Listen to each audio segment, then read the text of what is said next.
বন্ধুরা আমার, প্রতারক চক্রের হাত থেকে বাঁচতে হলে আমি এখন যেসব নম্বর মুখে পড়ে শোনাবো এই সব নম্বর ব্যতীত অন্য কোনো নম্বরে আমাদের কোনো প্রোডাক্ট অর্ডার করবেন না। 01825554466, 01825554455, 01788746430, 09647450450। আসসালামু আলাইকুম রহমতুল্লাহি ওবরাকাতুহ। বিসমিল্লাহির রহমানির রহিম। আলহামদুলিল্লাহি রাব্বিল আলামিন ওয়াল আকিবাতু লিল মুত্তাকিন।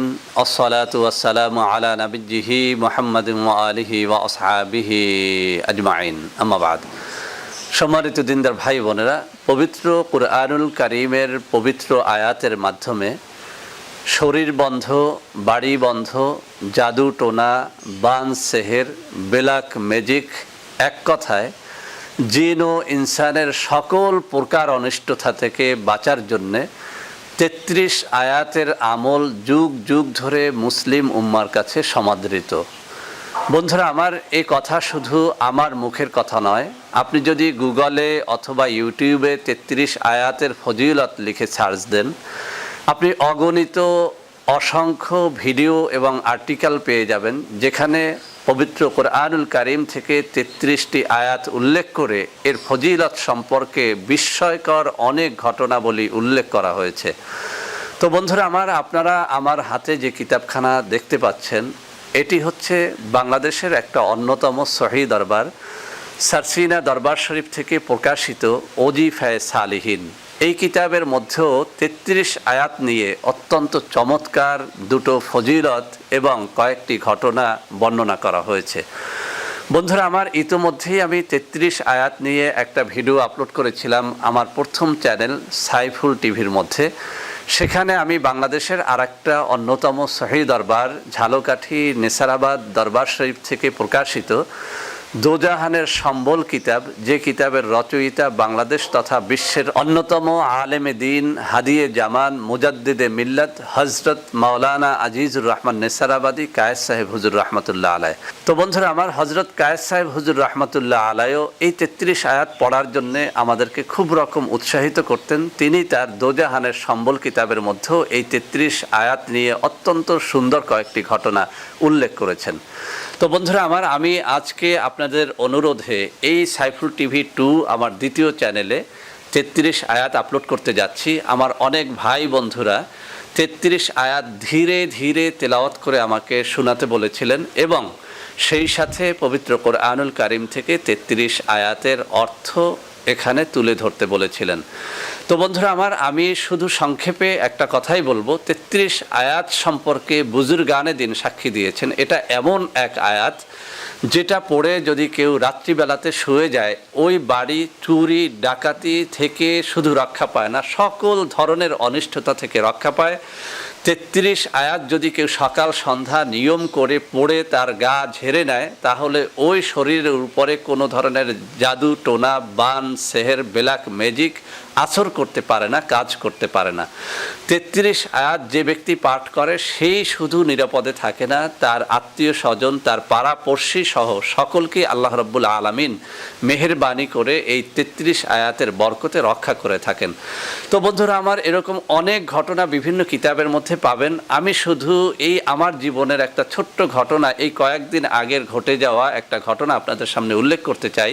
বন্ধুরা আমার, আপনারা যারা আমার প্রথম চ্যানেল সাইফুল টিভির সাবস্ক্রাইবার রয়েছেন, তারা অনেকেই জেনে গেছেন যে ২৭শে জুলাই ২০২০ সোমবারে আমার বাসা ডাকাতি হয়েছিল। কিন্তু সেখানে একটা কথা আপনারা সবাই জেনেছেন যে আমার বাসা অনেকগুলো লকার ভাঙ্গা হয়েছে, অনেকগুলো কক্ষ ভাঙ্গা হয়েছে, কিন্তু সেই ডাকাত দল পরাস্ত হয়ে বাড়ি থেকে বিদায় নিয়েছিল। শুধু আমাদের ১-২ জন মানুষের মোকাবেলা করেও কিন্তু তারা দাঁড়াতে পারেনি।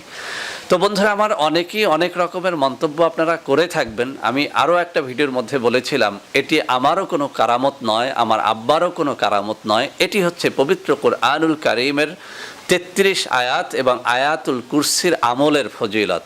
বন্ধুরা আমার, আমি সেখানে বলেছিলাম আমাদের ফ্যামিলির কেউ না কেউ নিয়মিতভাবে ৩৩ আয়াতের আমলটি করে থাকেন। সবাই কম বেশি প্রতিদিন শোয়ার আগে আয়াতুল কুরসির আমলটা করে তারপর শুতে যান। তো বন্ধুরা আমার, আমি বলেছিলাম যে এই যে এত বড় ডাকাত দল বাড়ি তন্ন তন্ন করে খুঁজেও টাকাও নিতে পারলো না, স্বর্ণ গহনাও নিতে পারলো না, মাত্র দুটো মানুষের সামনে তারা পরাস্ত হয়ে চলে গেল। এর মূল কারণ এই পবিত্র কোরআনুল কারীমের বর্ণিত 33 আয়াত এবং আয়াতুল কুরসির ফজিলত। তো বন্ধুরা আমার, এই ঘটনার পর আমি নিজেও বিস্মিত হয়ে গেছি। আমার চোখ বেয়ে পানি গড়িয়ে পড়ে যখন এই ঘটনা আমার মনে আসে যে এতগুলো মানুষ আমাদের সামনে পেরে উঠলো না। কি কারণে? আসলে কিছুই আমাদের ছিল না, অস্ত্র ছিল না, বন্দুক ছিল না, একটা আমল ছিল 33 আয়াত এবং আয়াতুল কুরসি। তো বন্ধুরা আমার, সেজন্যে আমি শত প্রণোদিত হয়ে আবারও আপনাদের সামনে 33 আয়াত তেলাওয়াত করব। আপনারা এই 33 আয়াত ধীরে ধীরে আমার তেলাওয়াতটুকু শোনার চেষ্টা করবেন। যারা পারেন তেলাওয়াতটা সম্পূর্ণরূপে মুখস্থ করার চেষ্টা করবেন। যারা সেটা না পারেন আপনারা 33 আয়াতটা শোনার চেষ্টা করবেন। এই 33 আয়াত যদি আপনি নিয়ম করে শুনতেও পারেন, আপনার দেহটা বন্ধ থাকবে, আপনার বাড়িটা বন্ধ থাকবে, আপনার সকল প্রকার অনিষ্টতা থেকে আপনার সন্তান সন্ততি, আপনার আত্মীয় স্বজন, প্রতিবেশী, আপনার ঘর, আপনার বাড়ি নিরাপদ থাকবে। তো বন্ধুরা আমার, এই 33 আয়াত থেকে জাদু টোনা বান সেহের কাটার কয়েকটা নিয়ম রয়েছে। আমি এই 33 আয়াত তেলাওয়াতের পরে সর্বশেষে আমি সেই নিয়মগুলো শিখিয়ে দিব, যে পদ্ধতিতে আপনি 33 আয়াতের আমলটা করলে ইনশাআল্লাহ আপনার পেটে কোনো তাবিজ থাকলে সেটি নষ্ট হয়ে যাবে, আপনার বাড়িতে কোনো তাবিজ, তোমার জিন চালান অথবা কোনো ধরনের ব্ল্যাক ম্যাজিকের ক্ষতি অনিষ্টতা থাকলে সেটি নষ্ট হয়ে যাবে। এক কথায় 33 আয়াতের এমন কিছু ফজিলত, এমন কিছু আমল আমি আপনাদের শিখিয়ে দিব ইনশাআল্লাহ। এর মাধ্যমে সকল প্রকারের অনিষ্টতা থেকে আপনি নিজে এবং আপনার সন্তান সন্ততি, আপনার বাড়িঘর, আপনার ব্যবসা প্রতিষ্ঠানকে আপনি হেফাজত করতে পারবেন আল্লাহ রাব্বুল আলামিনের অশেষ রহমতে। তো বন্ধুরা আমার, এখন আমি আপনাদের সামনে পর্যায়ক্রমে 33 আয়াত তুলে ধরব। বন্ধুরা আমার, 33 আয়াত তেলাওয়াতের শুরুতেই একটা ভুল আপনাদের ভাঙিয়ে দিচ্ছি। সেটি হচ্ছে, অনেকেই 33 আয়াত গণনা করে বলে থাকেন যে স্যার, এখানে আপনি যা তেলাওয়াত করেছেন তাতে 33 আয়াত হয়নি, হয়ে গেছে 38 আয়াত। বন্ধুরা আমার, এই প্রশ্নটি আমারও ছিল। মূলত এর অ্যান্সার হচ্ছে, আমাদের দেশের কোরআন শরীফ এবং অ্যারাবিয়ান কান্ট্রির কোরআন শরীফের মধ্যে আয়াতের গণনা পদ্ধতির মধ্যে কিছুটা মত ভিন্নতা রয়েছে। যে আয়াতগুলোকে আমরা দুটো আয়াত বলি, সেই আয়াতগুলোকেই কোনো কোনো কান্ট্রির কোরআন শরীফের মধ্যে এক আয়াত হিসেবে উল্লেখ করা আছে। সেই কারণে আমাদের দেশের কোরআন শরীফ থেকে যদি আপনি গণনা করেন তাহলে 33 আয়াত মূলত 38 আয়াত হিসাবে দেখা যায়। মূলত পৃথিবীর সমস্ত কিতাবের মধ্যেই 33 আয়াত এগুলোই রয়েছে, যেগুলো এখন আমি আপনাদের সামনে তেলাওয়াত করে শোনাবো। আর একটা কথা হচ্ছে, বিভিন্ন কিতাবের মধ্যে 33 আয়াতের মতো আর একটা আমল পাওয়া যায়, সেটা হচ্ছে মনজিল। কিন্তু এই মনজিলে বর্ণিত আয়াত এবং 33 আয়াতে বর্ণিত আয়াতের মধ্যে কিছুটা পার্থক্য রয়েছে। মনজিল আর 33 আয়াত এক নয়। বন্ধুরা আমার, যত কিতাবের মধ্যে 33 আয়াতের আমলটি উল্লেখ করা আছে, সব কিতাবের মধ্যেই একটা আমল বলা হয়েছে যে 33 আয়াতের শুরুতে সূরাতুল ফাতিহা এবং 33 আয়াতের শেষে 4 কুল অর্থাৎ সূরা কাফিরুন, সূরা কুল হুয়াল্লাহ, সূরা ফালাক এবং সূরা নাস পাঠ করতে হয়। তো বন্ধুরা আমার, 33 আয়াতের শুরুতেই আমি আপনাদের সামনে সূরাতুল ফাতিহা তেলাওয়াত করছি। আউযু বিল্লাহি মিনাশ শাইতানির রাজীম। বিসমিল্লাহির রহমানির রহিম। الحمد لله رب العالمين الرحمن الرحيم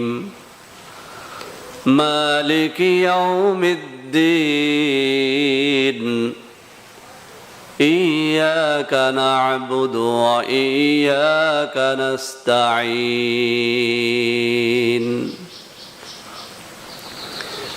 اهدنا الصراط المستقيم صراط الذين أنعمت عليهم غير المغضوب عليهم ولا الضالين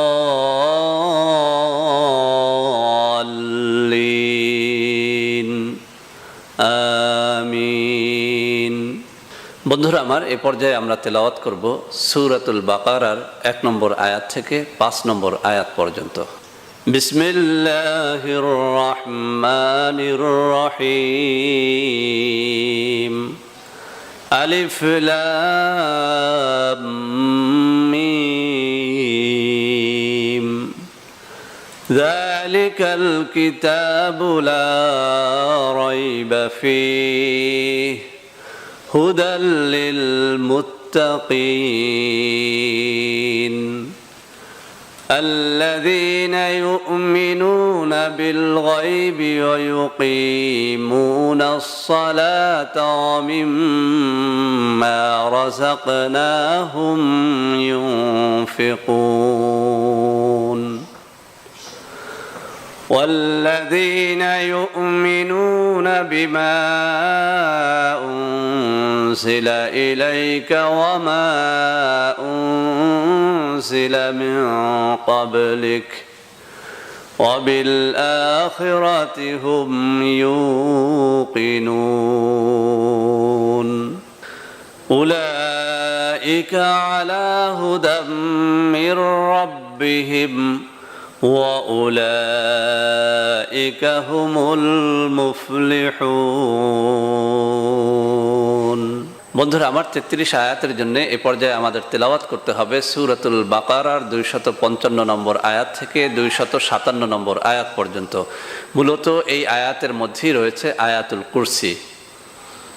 বিসমিল্লাহির রহমানির রহিম আল্লাহু লা ইলাহা ইল্লা হুয়াল হাইয়ুল কাইয়্যুম لا تأخذه سنة ولا نوم له ما في السماوات وما في الأرض من ذا الذي يشفع عنده إلا بإذنه يعلم ما بين أيديهم وما خلفهم ولا يحيطون بشيء من علمه إلا بما شاء وسع كرسيه السماوات والأرض ولا يؤوده حفظهما وهو العلي العظيم لا إكراه في الدين قد تبين الرشد من الغي فمن يكفر بالطاغوت ويؤمن بالله فقد استمسك بالعروة الوثقى لا انفصام لها والله سميع عليم الله ولي الذين آمنوا يخرجهم من الظلمات إلى النور والذين كفروا أولياؤهم الطاغوت يخرجونهم من النور إلى الظلمات أولئك أصحاب النار هم فيها خالدون বন্ধুরা আমার 33 আয়াতের জন্য এই পর্যায়ে আমাদের তেলাওয়াত করতে হবে সূরাতুল বাকারার 284 নম্বর আয়াত থেকে 286 নম্বর আয়াত। বিসমিল্লাহির রহমানির রহিম لله ما في السماوات وما في الأرض وإن تبدوا ما في أنفسكم أو تخفوه يحاسبكم به الله فيغفر لمن يشاء ويعذب من يشاء والله على كل شيء قدير آمن الرسول بما أنزل إليه من ربه والمؤمنون كل آمن بالله وملائكته وكتبه ورسله لا نفرق بين أحد من رسله وقالوا سمعنا وأطعنا غفرانك ربنا وإليك المصير لا يكلف الله نفسا إلا وسعها لها ما كسبت وعليها ما اكتسبت ربنا لا تؤاخذنا إن نسينا أو أخطأنا ربنا ولا تحمل علينا إصرا كما حملته على الذين من قبلنا ربنا ولا تحملنا ما لا طاقة لنا به واعف عنا واغفر لنا وارحمنا أنت مولانا فانصرنا على القوم الكافرين বন্ধুরা আমার 33 আয়াতের জন্য এই পর্যায়ে আপনাদের সামনে তেলাওয়াত করতে হবে সূরাতুল আরাফের 54, 55 এবং 56 নম্বর আয়াত বিসমিল্লাহির রহমানির রহিম إن ربكم الله الذي خلق السماوات والأرض في 6 أيام ثم استوى على العرش يغشي الليل النهار يطلبه حثيثا والشمس والقمر والنجوم مسخرات بأمره ألا له الخلق والأمر تبارك الله رب العالمين ادعوا ربكم تضرعا وخفية إنه لا يحب المعتدين ولا تفسدوا في الأرض بعد إصلاحها وادعوه خوفا وطمعا إن رحمة الله قريب من المحسنين বন্ধুরা আমার 33 আয়াতের জন্য এই পর্যায়ে আমাদের তেলাওয়াত করতে হবে সূরা বনী ইসরাইলের 110 নম্বর আয়াত থেকে 111 নম্বর আয়াত পর্যন্ত। এই সূরাটিকে কোনো কোনো কুরআন শরীফের মধ্যে সূরাতুল ইসরা নামেও উল্লেখ করা হয়েছে। বিসমিল্লাহির রহমানির রহিম কুল উদউল্লাহা আও উদউর রহমান أيما تدعوا فله الأسماء الحسنى ولا تجهر بصلاتك ولا تخافت بها وابتغي بين ذلك سبيلا وقل الحمد لله الذي لم يتخذ يتخذ ولدا ولم يكن له شريك في الملك ولم يكن له ولي من الذل وكبره تكبيرا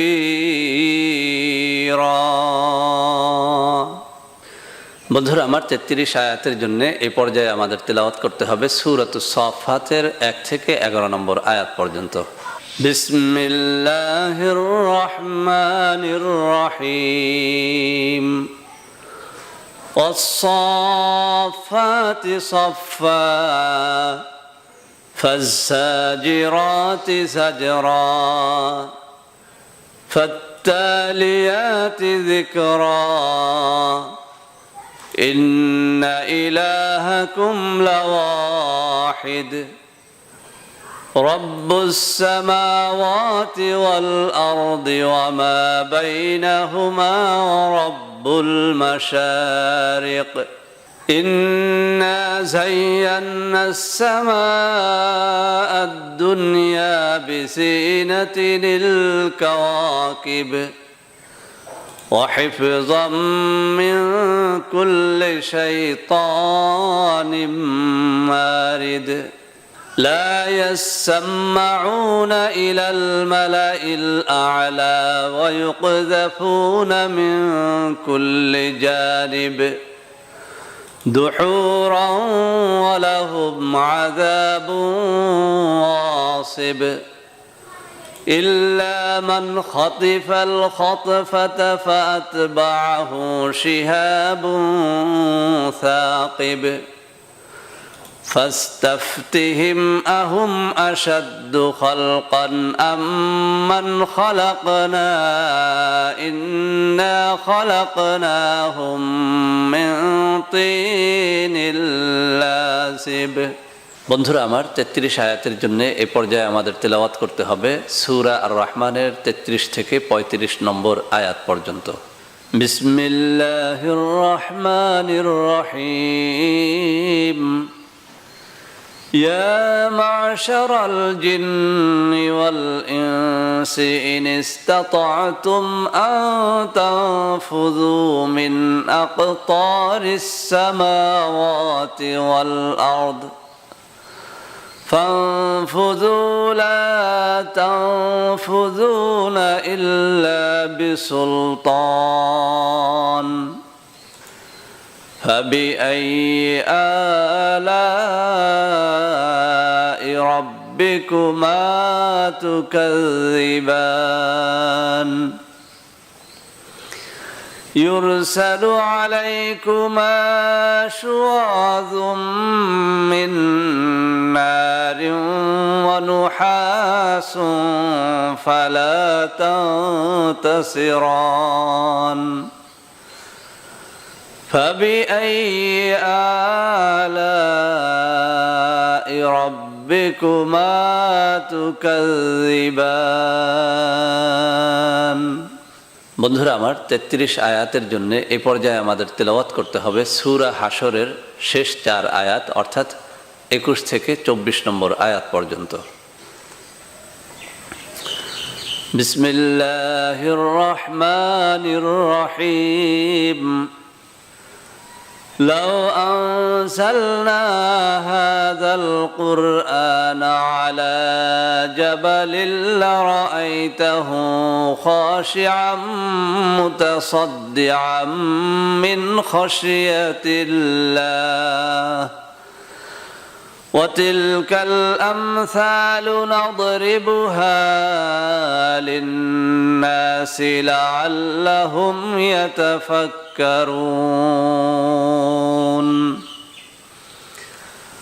هو الله الذي لا إله إلا هو عالم الغيب والشهادة هو الرحمن الرحيم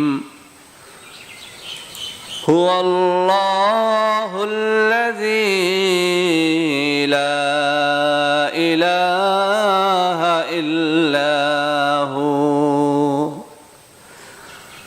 الملك القدوس السلام المؤمن المهيمن العزيز الجبار المتكبر سبحان الله عما يشركون هو الله الخالق البارئ المصور له الأسماء الحسنى يسبح له ما في السماوات والأرض وهو العزيز الحكيم বন্ধুরা আমার 33 আয়াতের জন্য এই পর্যায়ে আমাদের তেলাওয়াত করতে হবে সূরা জিনের 1 থেকে 4 নম্বর আয়াত পর্যন্ত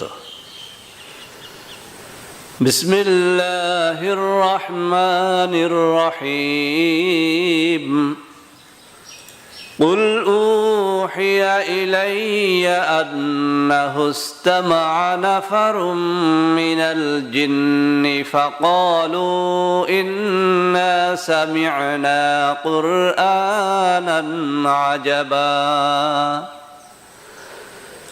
يهدي إلى الرشد فآمنا به ولن نشرك بربنا أحدا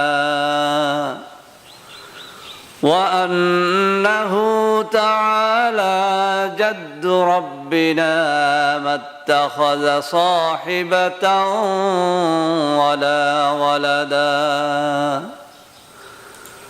وأنه كان يقول سفيهنا على الله شططا তো বন্ধুরা আমরা 33 আয়াত তেলাওয়াত শেষ করলাম। এই পর্যায়ে আমাদেরকে 4 কুল পড়ে নিতে হবে, অর্থাৎ সূরা কাফিরুন, সূরা ইখলাস, সূরা ফালাক এবং সূরা নাস। বিসমিল্লাহির রহমানির রহিম قل يا أيها الكافرون لا أعبد ما تعبدون ولا أنتم عابدون ما أعبد ولا أنا عابد ما عبدتم ولا أنتم عابدون ما أعبد لكم دينكم ولي دين بسم الله الرحمن الرحيم قل هو الله أحد الله الصمد لم يلد ولم يولد ولم يكن له كفوا أحد بسم الله الرحمن الرحيم قل أعوذ برب الفلق من شر ما خلق ومن شر غاسق إذا وقب ومن شر النفاثات في العقد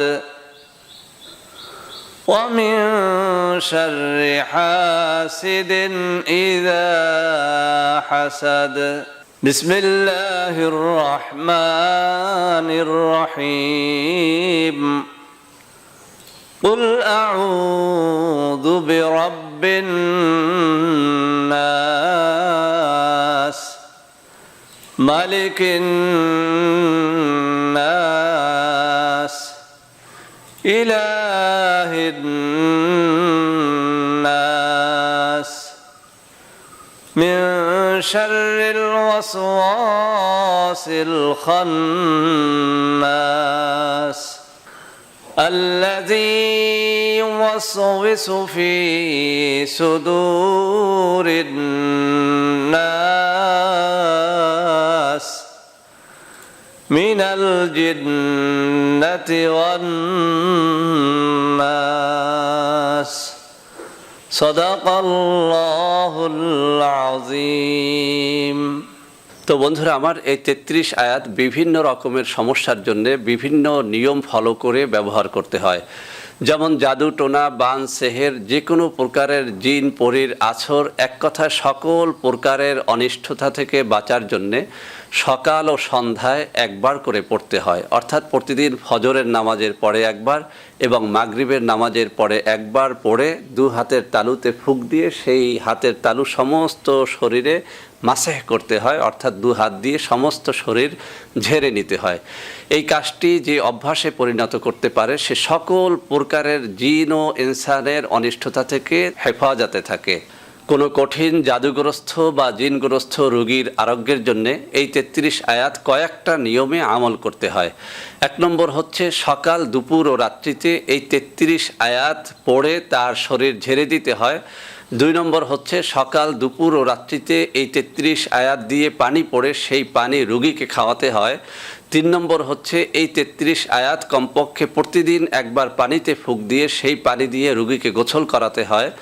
4 নম্বরে হচ্ছে এই 33 আয়াত খাঁটি সরিষার তেল অথবা যে কোনো তেলের মধ্যে পড়ে ফু দিয়ে সেই তেল রোগীর মাথার তালু থেকে পায়ের তালু পর্যন্ত সমস্ত শরীরে মালিশ করে দিতে হয়। 5 নম্বর হচ্ছে এই রোগী যে ঘরে বসবাস করে 33 আয়াত পড়ে পানিতে ফুঁক দিয়ে সেই পানি সেই ঘরে ছিটিয়ে দিতে হয়। 6 নম্বর হচ্ছে এই 33 আয়াত লবণে পড়ে ফুঁক দিয়ে সেই লবণ এই রোগীকে খাইয়ে দিতে হয়। এছাড়াও 33 আয়াত পড়ে পানিতে ফুঁক দিয়ে এবং লবণে ফুঁক দিয়ে যদি কোনো ব্যক্তি প্রতিদিন সকাল দুপুর রাত্রিতে 3 বার করে খায়, ওই ব্যক্তির পেটের মধ্যেও যদি কোনো প্রকারের তাবিজ তুমার থেকে থাকে অথবা কোনো খাদ্যের সাথে ওই ব্যক্তিকে যদি কেউ তাবিজ তুমার খাইয়ে সেই তাবিজ তুমার রক্তের সাথে মিশিয়েও দিয়ে থাকে, তাহলে 33 আয়াতের বরকতে সেই তাবিজ এবং রক্তের সাথে মিশে যাওয়ার যে কোনো প্রকারের ক্ষতি লোসখান নষ্ট হয়ে যায়। তো বন্ধুরা আমার, আশা করি বিভিন্ন সমস্যার জন্য 33 আয়াত কোন কোন পদ্ধতি অবলম্বন করে ব্যবহার করবেন সেই বিষয়টি আপনারা সুন্দর করে বুঝতে পেরেছেন। তো বন্ধুরা আমার, ভিডিওটি ভালো লাগলে লাইক করবেন, কমেন্ট করবেন, শেয়ার করবেন, আমাদের চ্যানেলটিকে ভালোবেসে সাবস্ক্রাইব করবেন। আল্লাহ হাফেজ। আসসালামু আলাইকুম ওয়া রাহমাতুল্লাহি ওয়া বারাকাতুহু।